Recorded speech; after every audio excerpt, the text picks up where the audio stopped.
الحمد لله الذي ألف بين قلوبنا فأصبحنا بنعمته إخوانا أشهد أن لا إله إلا الله وحده لا شريك له وأشهد أن محمدا عبده ورسوله ولا نبي بعده اللهم صل وسلم وبارك على سيدنا محمد وعلى آله وأصحابه ومن تبعه وولاه أما بعد فقال الله تعالى في القرآن الكريم أعوذ بالله من الشيطان الرجيم يا أيها الناس إنا خلقناكم من ذكر وأنثى وجعلناكم شعوبا وقبائل لتعارفوا إن أكرمكم عند الله أتقاكم إن الله عليم خبير صدق الله العظيم أيها الحاضرون والحاضرات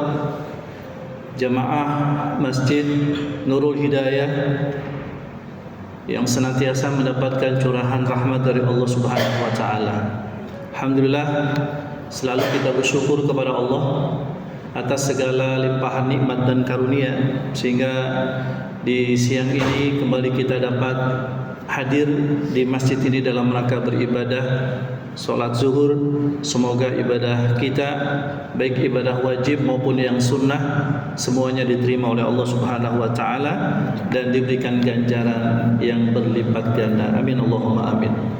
Selanjutnya sama-sama kita selalu sampaikan salam dan salawat kepada baginda Nabi Muhammad SAW beserta keluarga, sahabat dan pengikutnya yang istiqomah memegang teguh ajaran-ajaran yang beliau sampaikan.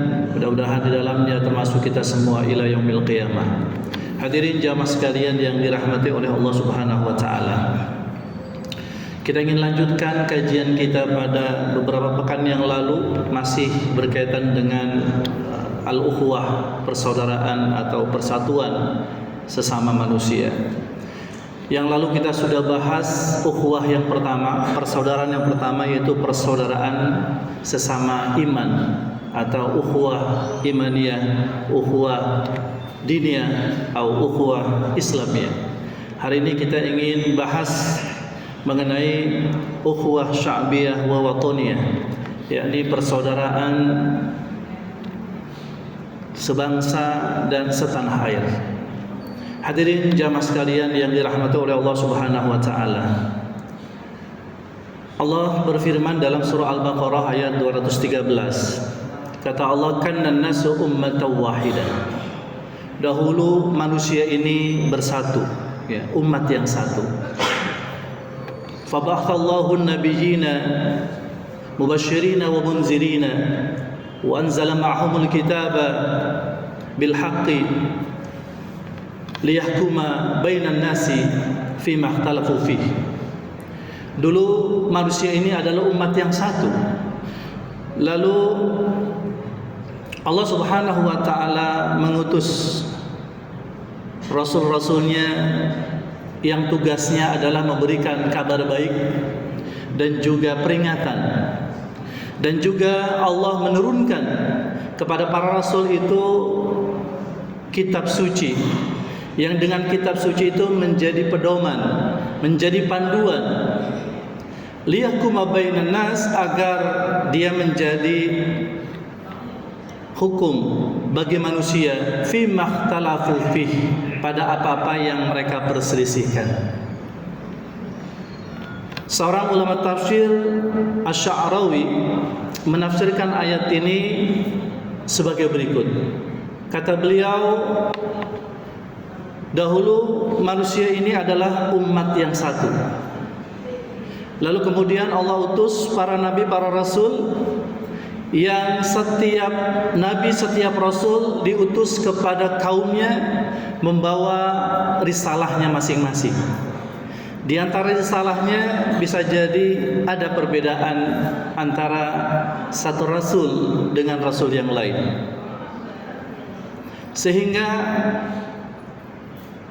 dengan sebab itulah maka kemudian manusia itu kemudian menjadi umat yang banyak. Meskipun memang terjadinya keragaman umat itu, ya, atau banyaknya umat itu bukan semata-mata disebabkan karena Allah mengutus para rasul dengan risalah yang berbeda, tapi juga dalam ayat ini dikatakan karena adanya perselisihan. Sehingga Allah perlu untuk menurunkan kitab suci agar menjadi pedoman, agar menjadi panduan ketika mereka manusia berselisih tentang beberapa hal, lalu mereka bisa kembali kepada kitab suci yang Allah turunkan. Dan ternyata hadirin, Allah ciptakan manusia ini dengan berbagai macam ragamnya, tidak hanya satu umat, karena memang ini menjadi ketetapan Allah. Hadirin, ada beberapa faktor kenapa manusia ini bisa beragam. Di antaranya karena mungkin faktor biologis, perbedaan warna kulit misalnya, perbedaan juga bahasa yang diungkap di dalam Al-Quran, di dalam surah Ar-Rum misalnya ayat 22 Allah berfirman, kata Allah Subhanahu wa ta'ala, wa min ayatihi, dan diantara sebagian tanda-tanda kekuasaan Allah Subhanahu wa ta'ala, khalqus samawati wal ardh. Allah Subhanahu wa ta'ala itu ciptakan langit dan bumi. Wa ikhtilafu alsinatikum wa alwanikum. Lalu Allah Subhanahu wa ta'ala juga menciptakan kalian manusia itu dengan perbedaan bahasa dan juga perbedaan warna kulit. Inna fi dzalika la'ayatin lil alamin. Sesungguhnya yang demikian itu adalah merupakan tanda-tanda kebesaran Allah untuk seluruh alam ini. Hadirin jamaah sekalian yang dirahmati oleh Allah Subhanahu wa taala. Perbedaan yang lain juga karena perbedaan dari sisi karena faktor sosiologis. Ketika Allah ciptakan Nabi Adam, Allah ciptakan Nabi Adam itu sebagaimana manusia dewasa. Yang namanya manusia dewasa itu perlu pasangan. Ketika sudah mendapatkan pasangan, lalu sunatullahnya berkembang biak. Sehingga Allah berfirman, ya, di dalam surah Ar-Rum ayat 20. Kata Allah, wa min ayatihi an khalaqakum min turabin. Dan di antara tanda-tanda kekuasaan Allah Subhanahu wa taala adalah Allah Subhanahu wa taala menciptakan kalian itu dari tanah. Tsumma idza antum basyarun tantashirun. Kemudian ketika kalian sudah dewasa, kalian itu berkembang biak. Nah, makanya ketika Allah menciptakan Nabi Adam dalam surah An-Nisa ayat 1, maka Nabi Adam perlu pendamping Siti Hawa. Sehingga perkembangbiakan manusia secara banyak, ya, itu karena pertemuan antara Adam dan Hawa. Kata Allah Subhanahu wa taala di dalam surah An-Nisa ayat 1, ya ayyuhan nas ittaqu rabbakumul ladzi khalaqakum min nafsin wahidah. Wahai sekalian manusia, bertakwalah kalian kepada Allah yang Allah Subhanahu wa taala telah menciptakan kalian itu dari diri yang satu, yaitu Nabi Adam. Ya. Wa khalaqa minha zawjaha. Lalu Allah menciptakan pasangannya itu dari Nabi Adam. Wa batha minhuma rijalan katsira. Lalu kemudian dari keduanya itulah kemudian dikembangbiakan manusia secara banyak. Ya. Dalam satu riwayat dikatakan bahwasanya antara Nabi Adam kepada generasi Nabi Nuh itu ada 10 generasi, ya. Sehingga ketika manusia itu berpencar di sekian wilayah yang ada di bumi ini, maka terciptalah manusia itu dengan keragaman secara sosiologis dan antropologis. Sehingga kemudian terciptalah manusia itu, ya, bersuku-suku, berbeda bahasa, berbeda budaya, ya, berbangsa, bahkan juga bernegara. Allah berfirman di dalam surah Al-Hujurat ayat 13, Allah menegaskan tentang bagaimana keniscayaan atau fakta bahwasanya memang manusia itu diciptakan oleh Allah secara sosiologis, antropologis itu berbeda. Kata Allah, ya ayuhan nas, wahai sekalian manusia, inna khalaqnakum min zakarin wa unsa. Sesungguhnya kami, kata Allah, menciptakan kalian itu dari jenis laki-laki dan perempuan. Inna khalaqnakum min zakarin wa unsa wa ja'alnakum syu'uba wa qabaila lita'arafu. Dan kami menciptakan kalian itu berbangsa-bangsa, bersuku-suku. Tujuannya apa hadirin? Lita'arafu, agar kalian itu saling mengenal.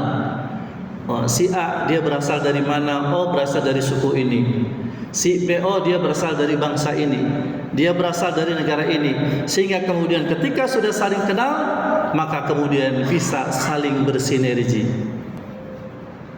Ukhuwah atau persaudaraan, ya, disatukannya manusia dengan kesamaan itu ternyata tidak hanya persaudaraan karena faktor iman, tapi juga karena faktor seseorang itu tinggal di suatu wilayah, ya, yang satu kebangsaan dan satu negara. Sehingga inilah yang kemudian disebut dengan ukhuwah sya'biyah atau ukhuwah wataniyah. Apa hikmahnya? Ketika Allah Subhanahu wa taala menciptakan manusia itu berbangsa-bangsa, bersuku-suku, berbeda bahasa, budaya dan lain sebagainya, maka hikmahnya adalah agar manusia itu saling bersinergi. Karena manusia hidup, ya, itu tentu untuk supaya tujuannya bisa tercapai, maka tidak boleh tidak, dia harus bersatu, dia harus bekerja sama dengan yang lain. Persaudaraan, persatuan manusia itu karena faktor, karena sesama, ya, satu negara, satu bangsa, itu juga, ya, tujuannya adalah agar tujuan mereka bersama itu bisa tercapai. Dan memang fitrah manusia hadirin, ya, ketika siapapun secara fitrah itu mencintai bangsa dan negaranya. Seperti halnya juga Rasul sallallahu alaihi wasallam ketika Rasul sudah hijrah dari Makkah ke Madinah, dan ketika beliau berada di Madinah, beliau begitu sangat rindu, kangen dengan kampung halamannya. Ya, sehingga kalau misalnya ada di antara kita yang berasal dari mungkin luar Jakarta, maka momen Lebaran itu, ya, bisa dijadikan sebagai momen untuk pulang kampung. Ya, Rasul juga begitu, ya, bahwa Rasul begitu sangat cinta dengan Mekah. Beliau pernah berkata, duhai Mekah, aku sangat rindu kepadamu. Jikalau bukan karena penduduknya yang mengusir aku dari sana, mungkin, ya, aku tidak akan ada di sini. Ya, itulah ketika Rasul begitu sangat rindu kepada kampung halamannya. Dan ini merupakan fitrah manusia. Dan ketika Allah menciptakan itu, ya, ketika manusia diikat dengan ikatan persaudaraan sebangsa dan setanah air, maka harapannya adalah agar manusia bisa bersinergi, bisa bekerja sama. Wa ta'awanu 'alal birri wat taqwa, dan tolong menolonglah kalian, yaitu atas dasar kebajikan, ya, dan juga takwa. Jadi kerjasama untuk kebaikan, ya, itu adalah merupakan salah satu hal, ya, yang mesti terus dilakukan untuk menjaga persatuan, persaudaraan, karena sesama satu tanah air, ya, dan satu bangsa, ya. Sehingga tentu kecintaan, ya, kepada bangsa dan negara, maka ini harus terus ditumbuhkan dengan kita bisa menjalin, ya, secara harmonis hubungan dengan sesama kita, sesama warga negara, dan juga sesama satu tanah air dan satu bangsa.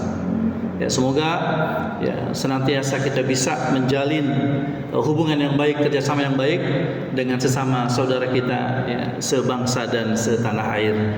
Aqulu qouli hadza fa astaghfirullahi wa lakum. Wassalamu alaikum warahmatullahi wabarakatuh.